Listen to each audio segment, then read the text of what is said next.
concerned of Mr. Frankel's, that he said he filed an ADA complaint 2 years ago about the bridge over by the Jerry's parking lot that we put into place over there. I think it might be worth just doing a little bit of a summary on who it was we consulted with respect to whether or not that bridge was ADA compliant and the timing of doing some things that would attach to it in terms of what the DOJ decision was. I think it might be important for people in our community to understand that, so they've got a balanced sort of factual situation that they can take advantage of. So Director Milner, you want to comment on that? Sure. We had experts design the bridge and the sidewalk that connects to Arcadia Avenue. It connected to a facility that we knew was not ADA compliant, a 1980s parking ramp. Our thoughts were we're going to have future projects where we could make that connection to the west landing of the bridge. The bridge itself is compliant, the sidewalk is, but it needs to be connected. That's what the DOJ's opinion was, that we need to provide a connection to that landing. So we're going to continue to work with experts and review that potential agreement. That agreement will come back to council for consideration. But the experts are Kimley Horn as the engineer and bridge designer. We had JQP, who's an ADA expert. She does many ADA audits for the city. And we met with a person from the Minnesota Disabilities Council.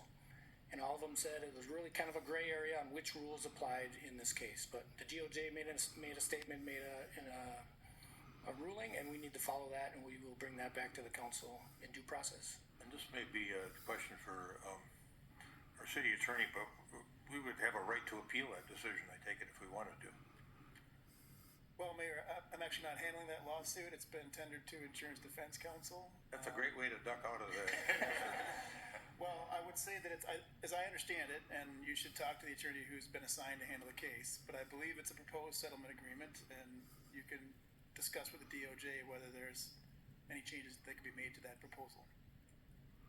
That's correct, and we're continued to be represented by a league attorney. So some of their projects they handle internally. Some of their projects they contract out with private law firms. This one has an internal lawyer who's doing the work for it. And just understanding some basics about it, it strikes me that they must have been sensitive to the arguments that we made, because they said by October of 2026, come up with a plan, Right.